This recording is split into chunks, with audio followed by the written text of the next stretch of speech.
Hi வணக்கம். உங்கள் ஆனந்த கண்மணி. ஆனந்த நாவல் கீதம் சேனலை சப்ஸ்கிரைப் பண்ணுங்கள், பெல்லைக்கானை ப்ரெஸ் பண்ணுங்கள், லைக் பண்ணுங்கள், கமெண்ட் பண்ணுங்கள், ஷேர் பண்ணுங்கள். வாங்க நாம் இப்போ கதை கேட்க போகலாமா? சுபலதாவின் மெய் உயிர்மை ஆனதோ அத்தியாயம் 26. யாருக்குமே முகிலன் யாத்விகாவை திருமணம் பண்ணி இருப்பான் என்று நினைக்கவே இல்லை, நினைக்க முடியலை. ஆமாம், கோமலவல்லியும் மகன் மீது அப்படி ஒரு அசைக்க முடியாத நம்பிக்கையில்தான் இருந்தாள். அதனால்தான் இன்று வரை அதை பற்றி கவலைப்படாமல் இருந்தார். ஒருவேளை கவலைப்பட்டிருக்கணுமோ, சந்தேகப்பட்டிருக்கணுமோ என்று இன்று அவருக்கு தோன்றியது. அதற்கு இன்னொரு மனம் கவலைப்பட்டு என்ன பண்ணியிருப்பாய்? உன் மகனிடம் யாத்விகாவை திருமணம் பண்ணிக்காதே என்று சொல்லியிருப்பாயா? சரி, அப்படி நீ சொன்னால்தான் உன் மகன் உடனே கேட்டுக்கொள்வானா? வேறு ஏதாவது விஷயத்தில் கோமலவல்லி சொன்னால் அதற்கு எதிர்ப்பதமாக முகிலன் செய்து விடுவான். ஆனால் யாத்விகா திருமண விஷயத்தில் தாயும் மகனும் ஒரே கட்சிதான். அவன் அவளை திருமணம் பண்ண முடியாது என்று மறுத்துவிட்டான் பாட்டியிடம். அது அவருக்குமே தெரியும். அதனால்தான் அந்த பயமின்றி இருந்தார். ஆனால் இன்று அவருடைய எல்லா நம்பிக்கையையும் தகர்த்து விட்டு அவள் கழுத்தில் தாலி கட்டிவிட்டான். கதவை திறந்து கொண்டு கோமலவல்லிக்கு ஃபோன் பண்ணி தகவல் சொன்ன பெண்கள் 2 பேர் வந்தார்கள். அவர்களை பார்த்ததும், ஆகா, கல்யாணத்தில் இருந்து நேர வருகிறார்களே என்று நிலவன் பார்க்க, அவர்கள் கோமலவல்லியின் அருகே சென்று, அத்தாச்சி, நம்ம முகிலனை இப்படி ஆளுக்கு பேசி மடக்கி விட்டார்களே. நான் கூட முகிலன் ஒத்துக்கொள்ள மாட்டான் என்றுதான் நம்பிக்கையாக இருந்தேன். ஆனால் உங்கள் மாமியார் தான் பேரனை மடக்கி பேத்தி கழுத்தில் தாலியை கட்ட வைத்து விட்டார் என்றதும், என்னது, முகிலன் கல்யாணம் பண்ணிக்கிட்டானா என்று அதிர்ந்து போய்த்தான் மலரவனும் நிலவனும் கூவினார்கள். சின்ன வயதிலெல்லாம் வா போ என்றுதான் பேசிக்கொள்வார்கள். இப்போது பெரிதாக பேசுவதில்லை. இவர்களே இப்படி அதிர்ச்சியானால் அவர்கள் மனைவிகள் பற்றி சொல்லவே வேண்டாம். இருவருமே வாயை பொத்தி கொண்டார்கள். யாத்விகாவை முகிலன் திருமணம் செய்ததை விட முகிலன் திருமணம் செய்ததே இப்ப பெரிய அதிர்ச்சியாகத்தான் இருந்தது. எப்படி இது சாத்தியம் என்றுதான் வாயை பிளந்தார்கள். ஏனென்றால் முகிலன் பிடிவாதக்காரன். சாதாரணமாக எதையும் எடுத்துக்கொள்ள மாட்டான். சொன்னால் சொன்ன வாக்கை காப்பாற்றுவான். அப்படிப்பட்டவன் தன் தாயின் முன் இனி இந்த ஜென்மத்தில் திருமணம், மனைவி என்பதெல்லாம் இல்லை என்று சொன்னவன் தன் பிடிவாதத்தை மீறி யாத்விகா கழுத்தில் தாலி கட்டியிருக்கான் என்றால் ஏதோ ஒரு பெரிய விஷயம் இருக்கு என்று அனைவரும் நினைத்தார்கள். உண்மையும் அதுதான். யானைக்கு மடிசரிக்கும் என்பது போல் எப்போதும் வாக்கு தவறாத முகிலன் இன்று யாத்விகாவை நம்பி தன் பாட்டிக்கு வாக்கு கொடுத்து விட்டான். அதாவது, யாத்விகா என்னை திருமணம் பண்ண ஒத்துக்கொண்டால் நான் அவளை திருமணம் செய்து கொள்கிறேன் என்று சபையில் வாக்கு கொடுத்து விட்டான். அதை நிறைவேற்றியே ஆக வேண்டிய சூழ்நிலைக்கு அவனை யாத்விகா தள்ளிவிட்டாள். விளைவு, தாயிடம் விட்ட சவாலை புறம் தள்ளி பாட்டிக்கு கொடுத்த வாக்கிற்காக அவளை திருமணம் செய்து கொண்டான். வந்த 2 பெண்களிடம் மலரவன் என்ன நடந்தது அங்கே என்று கேட்க, அவர்கள் நடந்த அனைத்தையும் சொன்னார்கள். அதை கேட்ட நிலவன் மனைவியிடம், நீ சொன்ன மாதிரி எங்கள் அம்மா அவங்க வெட்டின குழியில் அவங்களே விழுந்துட்டாங்க என்றான். விழுந்தது மட்டுமில்ல, மூஞ்சி முகரையெல்லாம் பேந்துருச்சு உங்கள் அம்மாவுக்கு என்றாள் அவள் நக்கலாக.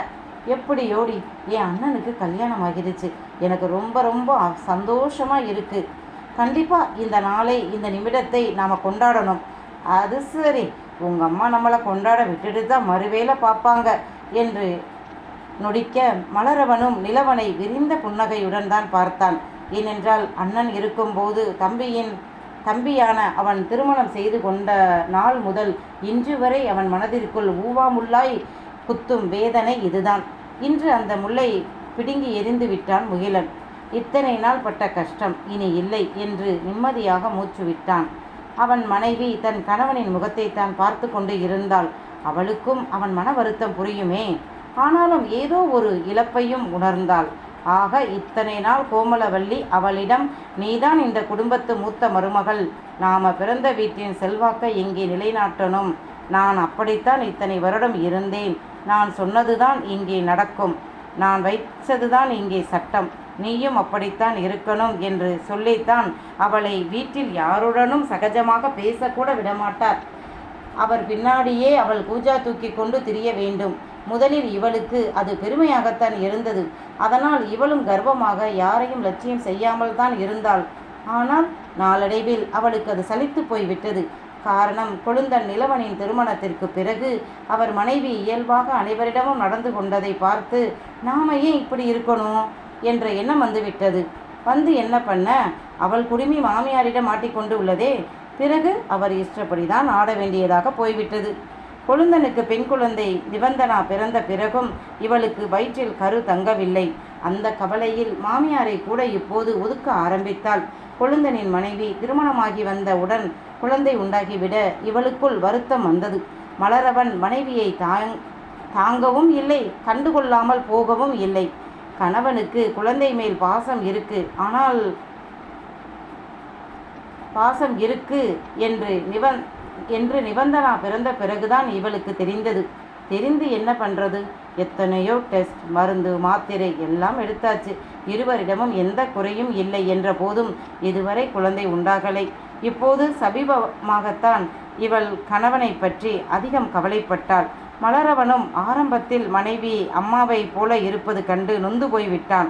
அதன் பிறகு அம்மாதான் அவளை இப்படி மிரட்டி இருக்கார் என்று புரிந்ததும் விட்டுவிட்டான். பெற்ற மகன், அவனாலேயே அவரை எதிர்த்து பேசவோ செய்யவோ முடியலை. அப்படி இருக்கும்போது அவங்களா பார்த்து மனமுடித்து வைத்த பெண் இவள். அதுவும் அவன் அம்மா அடிக்கடி அவளிடம், நான் தான் உன்னை என் மருமகளாக சம்மதித்தேன், என்னால் தான் இந்த வாழ்க்கை உனக்கு என்பது போல் சொல்லி காட்டியதால் பாவம் அவளே அம்மா கிட்ட மாட்டிக்கிட்டு முழிக்கிறா என்று விட்டுவிட்டான். நிலவன் கதையே வேறு. அது முகிலனும் அவனும் அறிந்த கதை. மற்றவர்கள் யாருக்கும் தெரியாது. பொண்ணு மாப்பிள்ளை நேராக இங்கே தான் வர்றாங்க. அதுதான் முன்னாடியே உங்ககிட்ட சொல்லலாம்னு வந்தேன் அத்தாச்சி என்றார்கள். இவர்கள் மாதிரி வத்தி குச்சிகள் எல்லா இடத்திலும் இருக்காங்க என்று நினைத்தான் மலரவன். அதே நேரம் வெளியே வாசலில் சத்தம் கேட்கவும் தான் மலரவன் எட்டி பார்க்க முகிலனின் கார் வந்து நின்றது. என்னடா, யாரு என்று கோமலவல்லி கேட்க, அம்மா அண்ணா வர்றான் என்று சொல்ல பட்டென தன் பெரிய உடம்பை தூக்க முடியாமல் தூக்கி கொண்டு எழுந்த கோமலவல்லி வீட்டின் உள்வாசலில் நின்றபடியே, ஏய் அங்கேயே நில்லடா என்று சத்தம் கொடுத்தார். அவர் போட்ட சத்தத்தில் யாத்விகாவின் உடல் தூக்கி போட்டது.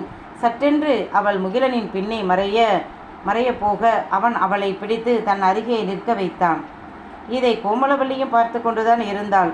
ஓஹோ, இம்பட்டு தூரம் வந்துருச்சோ, வரட்டும், இங்கே எதுக்குடா வந்தாய் என்று உரத்த குரலில் கேட்க, எப்போதும் யாரும் உரத்த குரலில் அவன் முன் பேசுவதை முகிலன் விரும்ப மாட்டான். காதை குடைந்து கொண்டான். அவன் சிக்கல் கோமலவல்லிக்கும் புரிந்தது. ஆனால் எதையும் கண்டுகொள்ளும் மனநிலையில் அவர் இல்லை. இங்கே எங்கேடா வந்தாய்? இவள் கழுத்தில் எதற்காக தாலி கட்டினாய்? உங்களுக்கு பதில் சொல்லணும் என்ற அவசியம் எனக்கு இல்லை. திருமணம் என்பது என்னோட தனிப்பட்ட விஷயம். நான் யாரை வேண்டுமானாலும் திருமணம் செய்து கொள்வேன். அது என் இஷ்டம். அதை கேட்கும் உரிமையை நீங்கள் இழந்து ரொம்ப வருஷமாச்சு என்றான் இறுகிய குரலில். நீ கல்யாணம் பண்ணினதை கூட நான் விட்டுருவேண்டா. ஆனால் இவளை போய் கல்யாணம் பண்ணி இந்த வீட்டிற்கே கூட்டி வர உனக்கு எவ்வளவு தைரியம் இருக்கணும்? ஆமாம், தைரியம்தான். இந்த துணிச்சல் அன்று இல்லாமல் தான் வாழ்க்கையை இழந்துட்டு நின்னேன். ஏண்டா, நான் எதை சொல்கிறேன், நீ என்ன பேசுகிற என்று கோமலம் ஆத்திரப்பட, இது என் வீடு. என் மனைவியை கூட்டிக் கொண்டு இங்கே தான் வருவேன். ஏண்டா, போயும் உனக்கு இவ தான் கிடைத்தாளா? நான் இவ அம்மாவையே இந்த வீட்டு வாசப்படியே மிதிக்கக்கூடாதுன்னு விரட்டி விட்டேன். ஏதோ இவ தான் என்னை மீறி இந்த வீட்டிற்குள் வந்துட்டா. இவ ஊருக்கு விரட்ட நான் பிளான் பண்ணினா நீ இவளை என் வீட்டிற்கே மூத்த மருமகளாக கொண்டு வருவியா? இந்த வீட்டு மூத்த மருமகள் என்ற பெயரும் அந்தஸ்தும் என் குடும்பத்துக்கு மட்டுமே சொந்தமானது.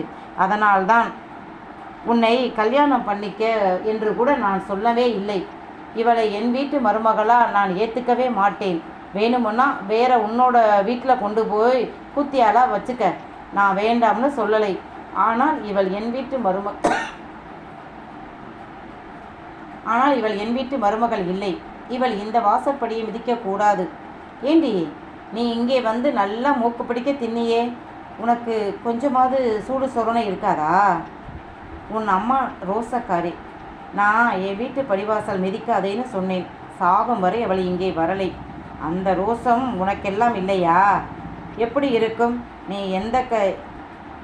எந்த காட்டு பயலுக்கு பிறந்தவளோ? நல்ல சாதிசனமாக இருந்தால் வெக்கமான சூடு சொரணை இருக்கும். உனக்குத்தான் அதெல்லாம் இல்லையே என்று கோமலவல்லி தன் பெரிய குரலில் கத்த, அதுவரை பொறுமையாக இருந்த யோகவல்லி, ஏய் கோமலா, நீ உன் வாயை மூடலைனா என் பேரன் இன்னும் கொஞ்ச நேரத்தில் உன்னை கழுத்தை பிடிச்சு வெளியே தள்ளிடுவான். என் பேத்தி முறையாக தாலி கட்டி இங்கே மருமகளாக வாழ வந்திருக்கா. உனக்கு இந்த வீட்டில் இருக்கும் உரிமையை விட அவளுக்கு அதிகமாக இருக்கு. உன் மரியாதையை நீ தான் காப்பாற்றிக்கணும். இந்த வயதில் வீட்டை விட்டு உன்னை கழுத்தை பிடித்து தள்ளும்படி நடந்து கொள்ளாதே என்று மாமியாராக அவர் அதட்ட, தன் புருஷனை மனதிற்குள் சபித்து கொண்டு இருந்தார்.